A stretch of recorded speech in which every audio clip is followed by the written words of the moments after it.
Howdy, folks. This is Kaiphas. Welcome to my playthrough slash commentary of the game Wings of Glass. Now, some of you guys might remember that I played a game a few years ago called Glass Wing. This is somewhat of a, I guess you could say, remake or reboot. I'm not sure what you would call it of that game that I played back then. This is kind of episodic right now at the moment. It's not fully completed. Just the first two episodes have come out. And I did get this game when it was released, but I just never had the time to do a video over it. Now that it's been kind of tweaked over the past couple of months, I thought now would be a good time to do it. So without further ado, let's begin.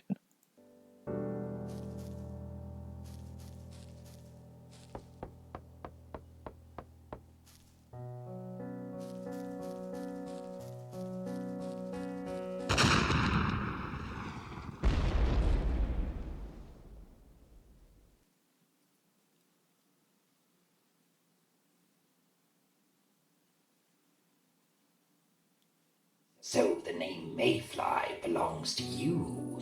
You're the glass wing I heard about. Welcome, Mayfly. My name is Ferris. So if you guys watched my original playthrough of Glass Wing, you guys might remember this being the antagonist of the game, Ferris. Honestly, he looks a lot cooler in this game. I mean, I did kind of like how he looked in the original game, but the way the graphics work in this one makes him look really, really scary, and it just works perfectly.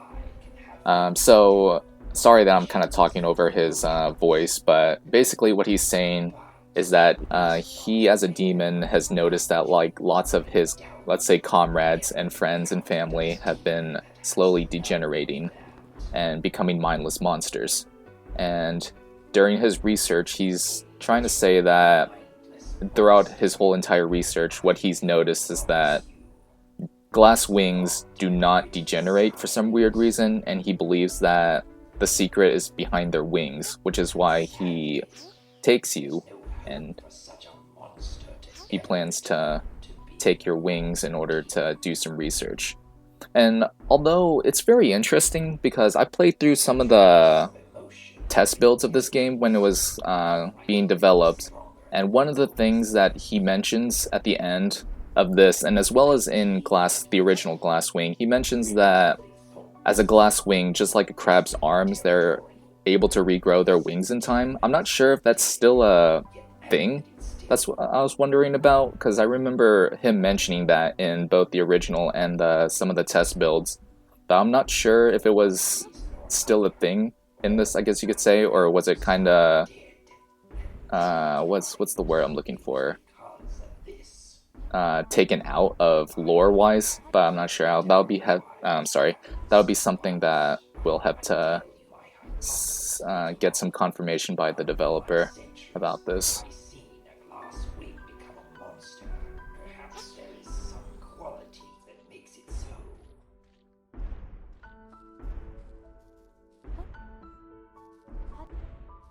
So this is a pretty cool like instance right here where when you first start off in the beginning with Ferris, you're moving from left to right, and then suddenly the perspective changes from going up and down. That's a pretty cool thing about this. I really like that. Sadness shouldn't have a chance to arise, though. I think that glass wings don't become monsters because of their wings, meaning you can be a part in changing this. I think you can save everyone from sadness.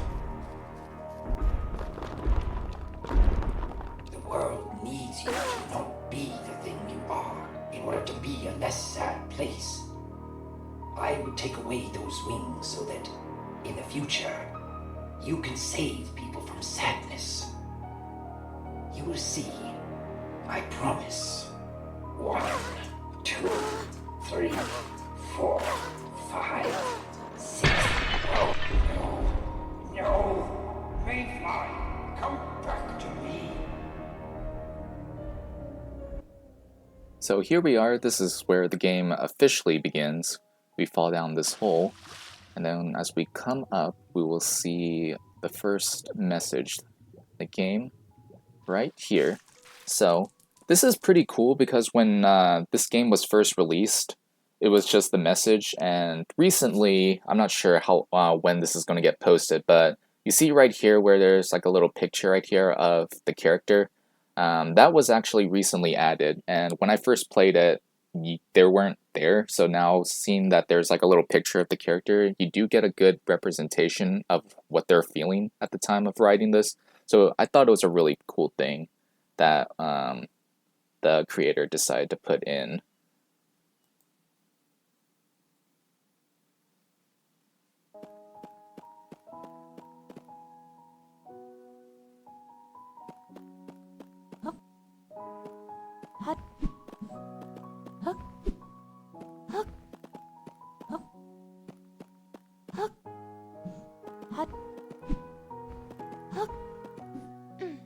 Here's our second one.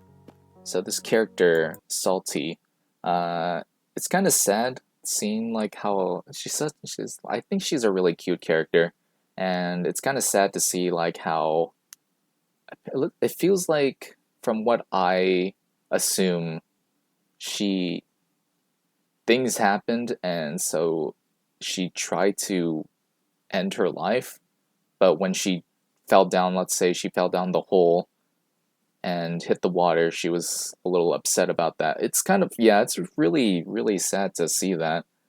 Uh,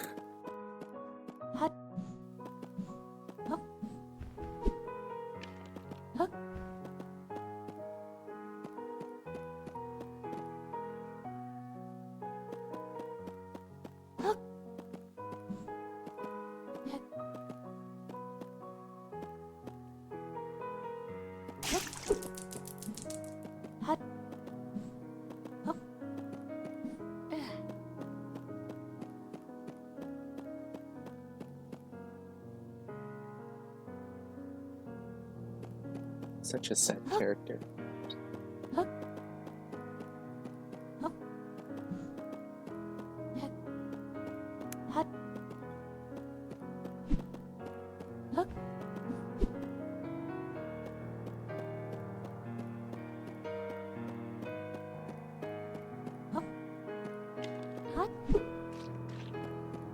So at this point, since I've already played through this game before, I kind of knew exactly what I need to do. So what you see right here, what I'm doing here, I'm throwing water on these little like purple sludge stuff, so I would be able to get through this part without having to throw 2 water stones later.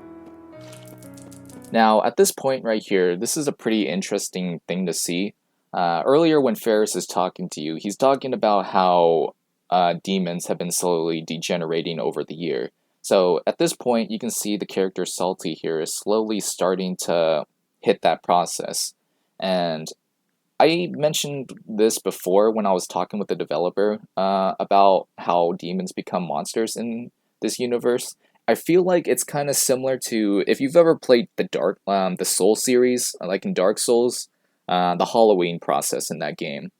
Basically, it's when a human, once they become an undead, if they feel like they're in absolute despair or absolute depression and stuff like that, they slowly go through the actual hollowization process until they eventually lose all their humanity. I feel like this is kind of a similar process as well, but until we get some more confirmation with developer, we'd be able to get more into that. But yeah, I like this kind of idea. It's kind of really, it's honestly really scary, to be perfectly honest.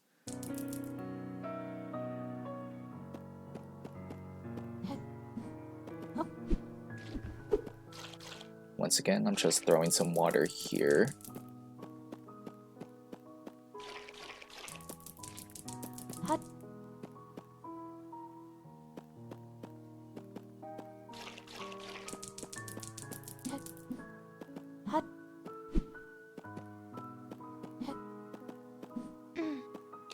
Then we use this water stone to splash water here to get out.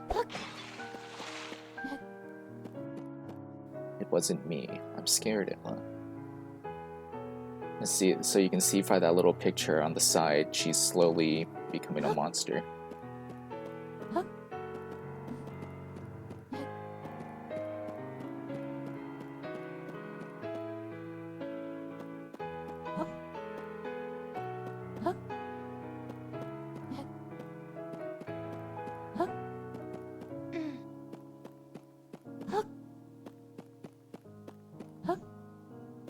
I miss my leg seat. Oh, it's so sad.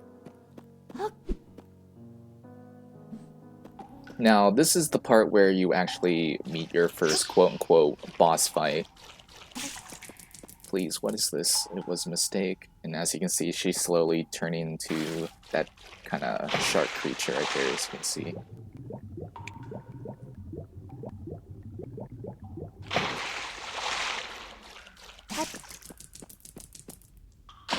Now, this was actually a more recent add-in because when I first played through this game, this message wasn't actually here in the game in the like first couple of I guess you could say first iterations of this game's release. When I saw this, when I replayed it, it honestly sent a chill down my spine because I knew exactly what was next. And yeah, you're gonna see.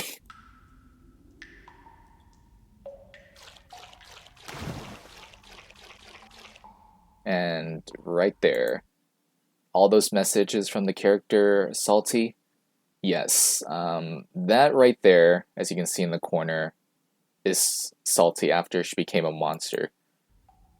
And when I first played through this game during one of the test builds, I honestly almost died a little bit inside when I walked close to it. I tried to sneak here, but it failed, and I immediately tried to like yeet my way out of here. It was, yeah, when I first played this, I played this late at night, and when I saw that, I about screamed a little bit, like a silent scream, and then immediately tried to get out of here. And then as soon as I got here, I immediately exited out of the game because it terrified me so bad.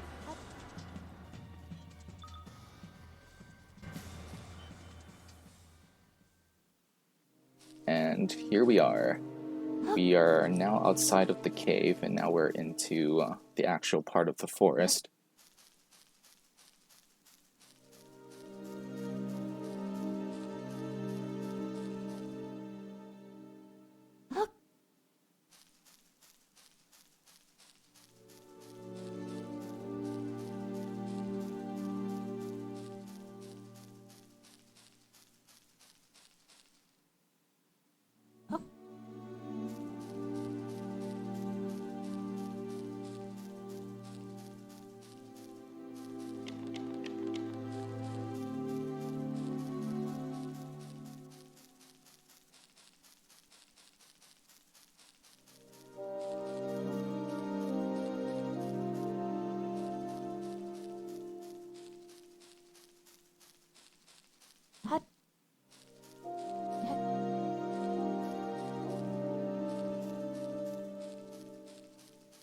So I grabbed that water stone so I can throw it exactly here.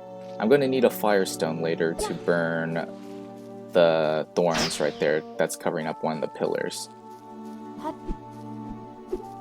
So here's that firestone. We're going to use that to burn the thorns away in order to climb upwards.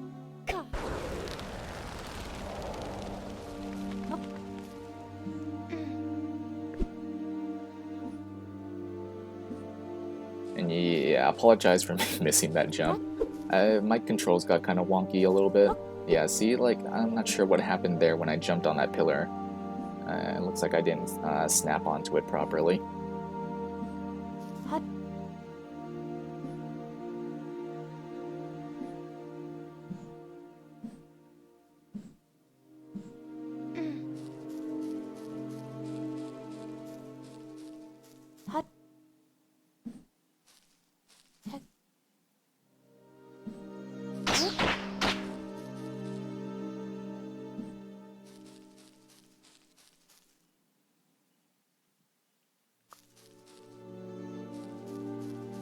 Alright, so this is where we meet our first actual, like, minor enemy. That's not a boss, and that is a mutated twin toe.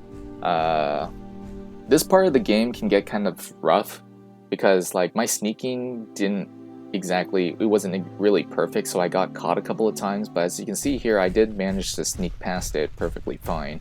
But you'll see later what I mean when I said that I failed sneaking at certain points.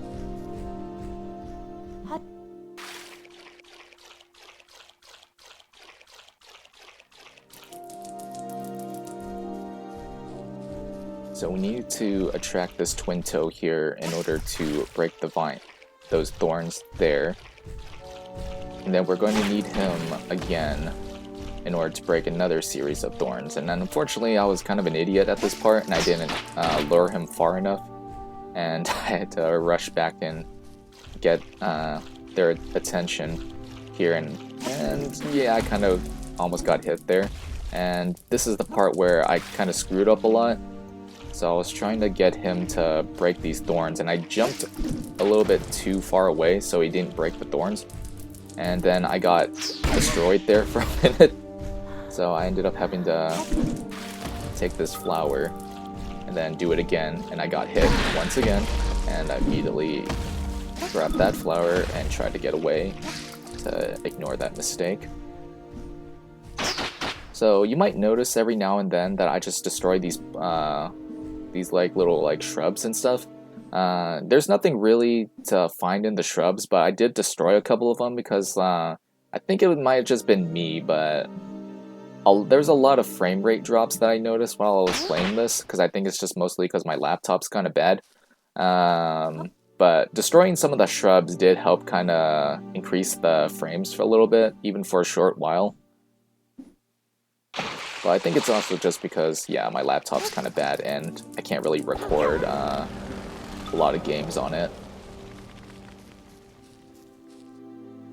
So this map right here is where you can get your first wing piece that your glass wing that you ended up getting lost or taken by Ferris at the start of the game.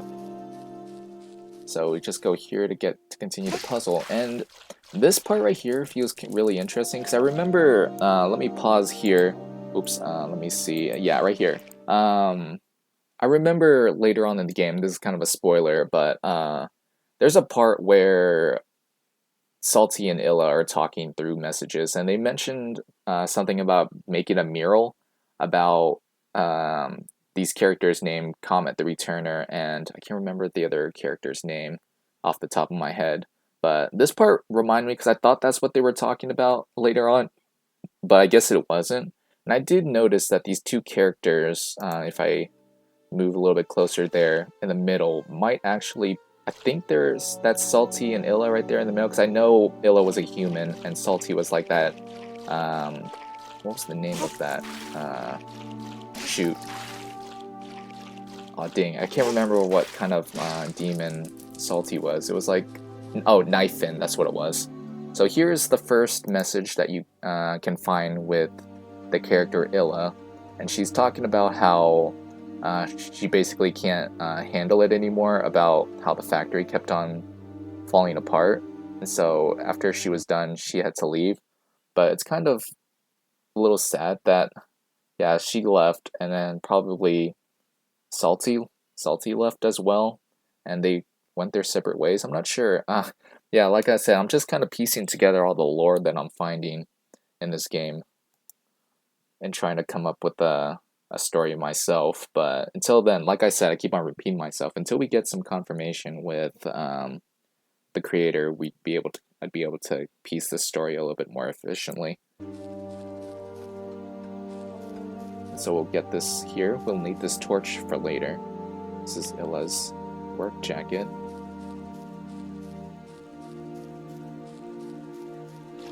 And then we can use this torch to burn these thorns out of the way.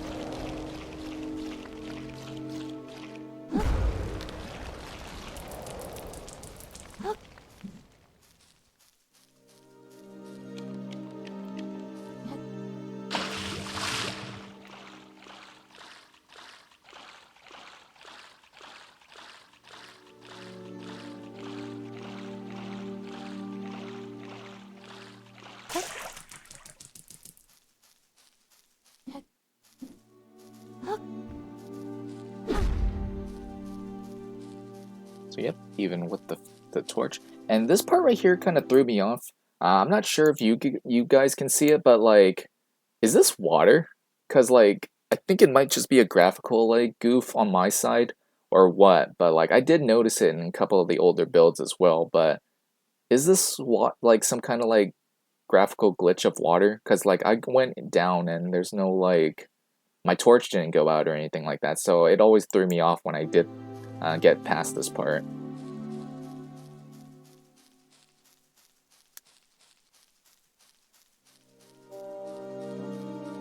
So a little fun fact, you can actually get past this part without the torch. I'm pretty sure if there's any kind of like future speedrunners who can like memorize this area, they could probably get through this perfectly fine without using the torch. And also, this is also kind of the end of like, you see like how there's like, looks like water in this area? I'm not sure if that's just me or not.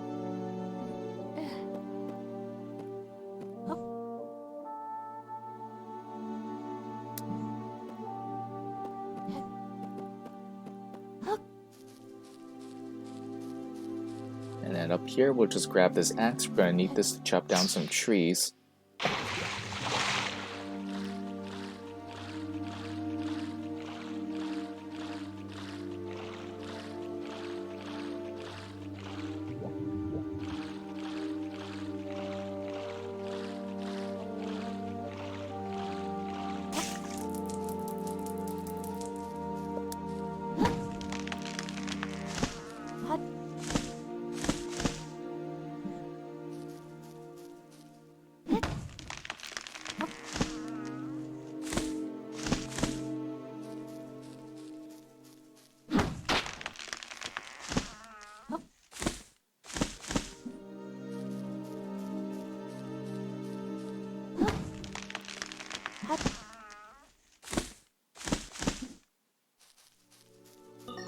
Here we are, we got our first upgrade.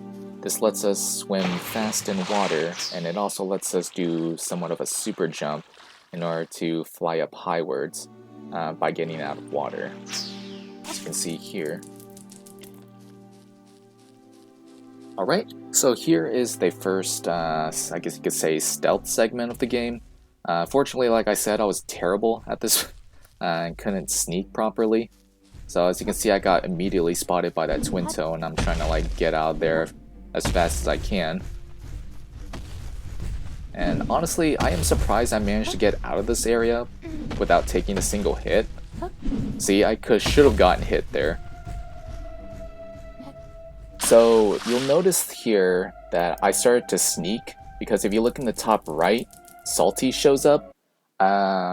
I honestly don't know how exactly Salty shows up in this area, because if I remember correctly, you run away from her inside the cave, so I'm honestly questioning exactly how Salty shows up here. But anyways, as you can see, I tried to sneak here, and I kind of failed miserably, because, I mean, somehow she noticed that I was here. I think it's just because I ran, and so yeah, as you can see, I'm trying to get away from her, and yeah, it's kind of, this part right here kind of screwed me up a couple of times, but as you can see, I should have died there. And sometimes if you're really unlucky, Salty can actually jump over the wall and just continue to chase after you, but in this playthrough I got a little lucky, and so she didn't jump the wall. So I think yeah, as you can see, I kind of looked back to see if she was there, and yeah, I got really lucky and she didn't jump over the wall.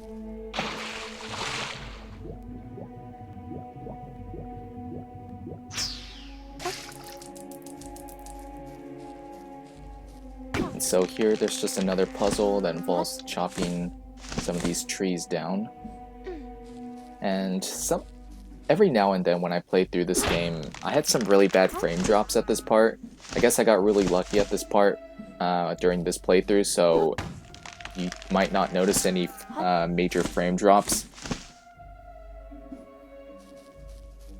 So we continue here. It's another... Oh, yeah, I kind of messed up here. Yeah, I messed up a little bit. Yeah, I had some frame drops here. And I was trying to do a dolphin jump out of the water. And I kind of screwed up. Now, this part right here, I'm just going to pause right here real quick. This part right here in some of the earlier builds was kind of hard to get past, just because the developer didn't put in the sneak, like the full sneak ability. Like as you can see here where I'm crouching, my wings turn blue. So the earlier builds, I straight up just brute forced my way through this part, and you're not really supposed to do that. You're supposed to sneak through, so yeah, you'll see.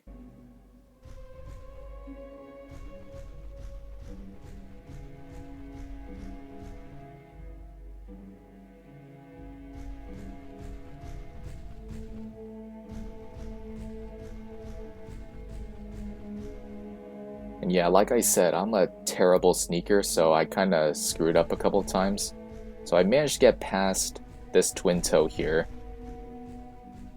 But then I got immediately caught by this one, and I tried to just get out of here as fast as I could. I had no reason to pick up this blue stone.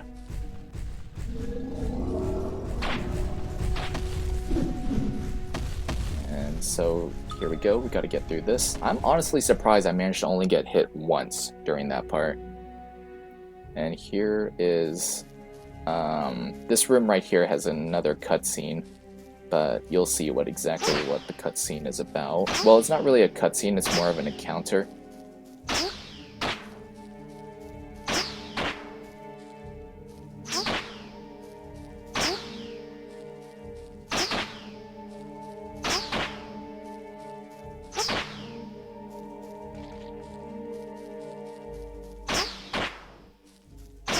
Here we are. This is the next item we can use. It's the sword.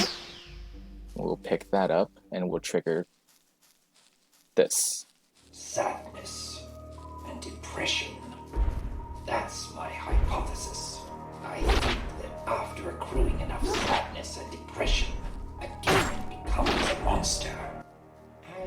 So as you can see, Ferris is talking about what he thinks a demon turns into a monster. So it kind of, I feel like it does kind of support my theory of like it's kind of similar to the Dark Souls thing. And right here, this is where it will automatically trigger Ferris's chase. So when I first played through this part, I had no idea what I was supposed to do, and I ended up getting caught by him a few times. But then it dawned on me that you're not supposed to be chopping all the thorns. If you try to chop all the thorns to get through, he's gonna catch up to you. So at this part, you're supposed to try to get through this as much as you can while cutting a minimal amount of thorns. So I got pretty dang lucky here, and I actually managed to get all the way to the end without him hitting me.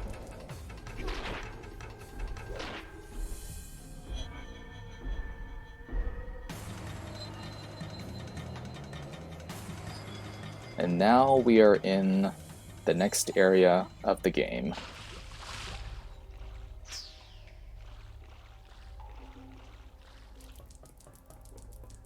So this is the next character in the little story logs that you find. This is Chief Conic, and you'll see her later on in the next episode.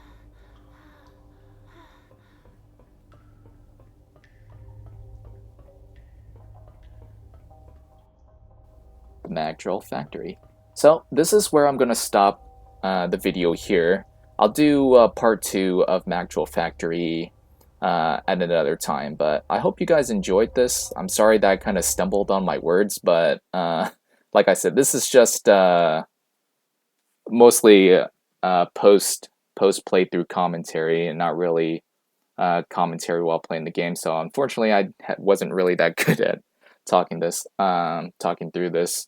But anyways, I hope this video, you know what, I have no idea what to say, so I will see you in the next video. Take care.